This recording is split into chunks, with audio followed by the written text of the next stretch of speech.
여러분도 모두 알다시피 그저께 파키스탄에서 미국과 이란의 협상이 실제 열리지 않았습니다. 그런데 그 이유 아라그치 이란 외무부 장관이 바로 이란 본국으로 돌아가지 않고 파키스탄에 갔다가 오만에 갔다가 다시 파키스탄에 갔다가 또다시 러시아 방문까지 이어졌죠. 이것만 두고 보면은 뭔가 새로운 조건이 나와서 뭐 여러 이해 관계자들과 조율할 필요가 있는 건 아닌가 이렇게 생각이 들 수도 있습니다. 그리고 어저께 그걸 받쳐주듯이 이란 타스님 통신을 통해 가지고 이 이란 외무부 장관의 아주 바빴던 방문 일정이 왜 그랬는지 밝혀졌습니다. 여기서 이란은 새로운 그 부분별 합의를 제시를 했는데 지금 말하는 거는 일단 풀기 힘든 핵협상은 놔두고 나머지 쉬운 조건부터 합의하자.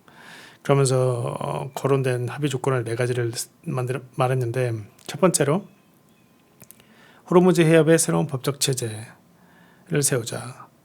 두 번째 전쟁 피해 배상에 대해서 얘기를 해보자. 세 번째 추가 군사 공격 방지 보장. 네 번째 미국의 해상 봉쇄 해제에 대해서. 쉽게 말하면은 핵 협상은 오래 걸리니까 당장 서로 피 흘리는 호르무즈하고 군사 충돌부터 멈추자는 뭐 이런 얘기죠. 다만 뭐 이거는 이란이 제안한 이란 쪽의 최대 조건에 가깝고 이거를 미국이 그대로 받을 수 없는 부분이 있죠. 오늘 뭐 그리고 이거 여기에 대해서 루비오 미국 국무장관이 직접 코멘트를 했습니다. 뭐라고 했냐면은 이란이 호르무즈 통제하는 식의 좁은 평화는 받아들이기 어렵다. 어떻게 보면은 부정이긴 한데 이게 꼭 미국이 이란의 제안을 뭐 전부 거절했다 이런 거는 아니라고 보고 어떻게 보면은 문을 살짝 열린 부분이 있죠. 살짝 열린 부분이라는 거는 부분별 합의라는 부분에 대해서는 약간 열려 있을 수도 있다. 하지만 부분 이란이 제시한 디테일은 뭐 받을 수 없다. 절대 받을 수 없다.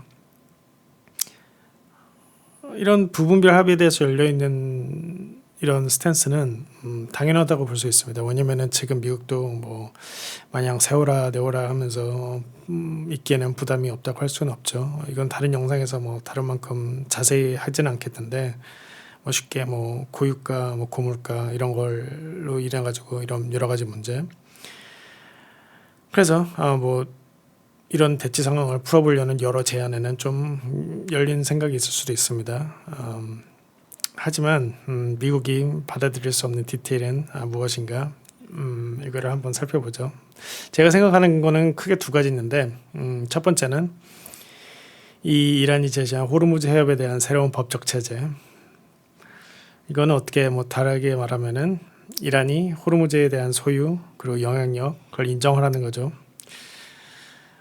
이거는 굉장히 뭐 미국 입장에서 미국뿐 아니라 이건 전 세계에서 받아들이기 굉장히 힘든 부분입니다. 왜냐면은 호르무즈는 국제 해협이죠. 그리고 이런 국제법은 뭐 이란이 원한다고 해서 자기 스스로 뭐 국제법을 바꿀 수는 없습니다. 자기 뒷마당 뭐 골목길이 아니죠. 이런 전 세계 물류 에너지가 지나가는 길을 뭐 특정 국가가 통행 조건을 막 맘대로 바꿀 수 있게 하면은 이거는 전 세계 물류 에너지 부분에 아주 큰 충격이 갈 수가 있죠. 그리고 여기 걸프 국가들 뭐 사우디나 다른 쿠웨이트나 다른 국가들도 이란이 호르무즈 해협에 대해서 영향력을 발휘하는 것은 절대 못 두고 볼 수가 없고 이게 첫 번째 이유고 두 번째 이유는 미국이 이거를 그냥 그대로 받아들일 수 없는 이유는 아주 큰 게 있죠. 바로 이란이 제시한 핵 협의는 뒤로 미루자는 것.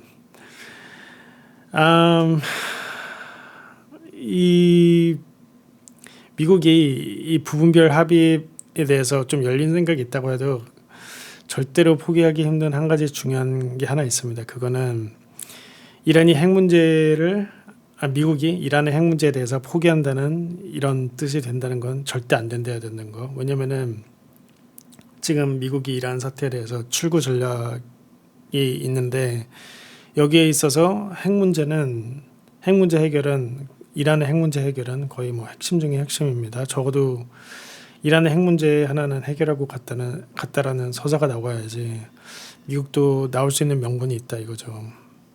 그래서 이 이란의 부분별 합의 핵을 뒤로 놓자, 핵을 뒤로 놓고 호르무즈만 먼저 풀자. 이런 거는 미국 쪽에서 상당히 민감하게 반응할 수밖에 없습니다. 왜냐면은 지금 미국은 호르무즈의 역풍새를 통해 가지고 이란한테 엄청난 경제적 압박을 넣고 있고, 이것이 지금 미국이 이란에 대한 가장 큰 협상력 지렛대 중에 하나라고 생각을 하는데, 이게 어느 정도 중화되고 이것을 건드리면은 미국이 나중에 이란 핵 문제에 대해서 협상할 때 협상력이 떨어지는 게 어쩔 수가 없거든요. 그래가지고 미국이 볼 때는 단순히 나중에 합의하자 이 정도로는 절대로 부족하다고 볼 수가 있습니다. 뭐 이거는 미국이 일단 뭐 이란에 대해서 신뢰도가 엄청 지금 낮기 때문에 제가 볼 때는 부분별 합의가 이루어지려면은 최소한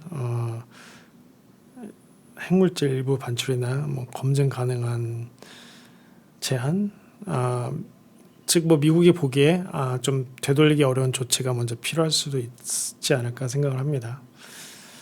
그래서 뭐 상황을 정리하면은 미국의 고민은 이거죠. 지금 호르무즈는 열고는 싶은데, 호르무즈를 열어준 다음에 이란이 경제 숨통이 이것 때문에 트여지고, 그래서 이렇게 된 상황에서 핵 문제에 대해서 다시 시간 질질 끄는 그림은 절대로 피하고 싶다 이런 거죠. 그래서 부분 합의가 가능하려면은 호르무즈 통항 재개와 함께 핵 문제에서도 최소한의 안전장치가 있어야 된다. 미국이 보기에. 그리고 그 안전장치는 미국이 보기에 이 정도면은 그래 뭐 내가 당장 손해보는 구조가 아니다. 아니면 이 정도면은 내가 안심할 수 있다. 이건 돌이키기 힘들다. 이런 구조가 돼야 된다 이 말이죠. 뭐 그게 정확히 어떤 방식이고 어떤 양인지는 서로 뭐 계산기 두들기면서 계산해 봐야죠. 뭐 그래서 오늘 영상을 정리하자면 지금 이란이 제시한 부분별 합의, 미국이 생각할 부분도 있는 건 맞습니다. 하지만 좀 많은 부분이 바뀌지 않으면은 지금 이란이 제시한 그대로 받을 가능성은 굉장히 낮죠. 일단 이란이 호르무즈 통제권을 얻는 구조에 대해서는 뭐 국제 질서 면에서 받기 힘들고, 이란이 뭐 핵 협의는 뒤로 미루자 이런 것도 뭐 지금 미국이 이란을 신뢰하지 않는다는 부분에서 그대로 받기 힘들죠. 왜냐면은 미국의 지금 출구 전략에서 중요한 핵 문제에 대한 협상력을 건드리는 부분이기 때문에, 그렇다고 뭐 서로 계속 대치하고 있는 그림도 둘 다에게 좋지 않죠. 그래서 제가 볼 때는 지금 서로 가장 합의가 힘든 부분은 무엇인가, 이것에 대해서 좀 생각을 많이 해보고, 그것에 대한 협상 밸런스가, 그것에 대해서는 나중에 합의하더라도 그래서 뭐 다른 부분에 대해서 뭐 먼저 합의를 하고, 다른 제일 합의가 힘든 부분은 나중에 하더라도 그 나중에 합의를 할 때 그 협상 밸런스, 서로에 대한 협상 밸런스가 서로 많이 손상되지 않는 부분, 그런 구조는 무엇인가, 이것에 대해서 좀 고찰을 해볼 부분이 있지 않나 생각합니다. 그러면 오늘도 감사합니다.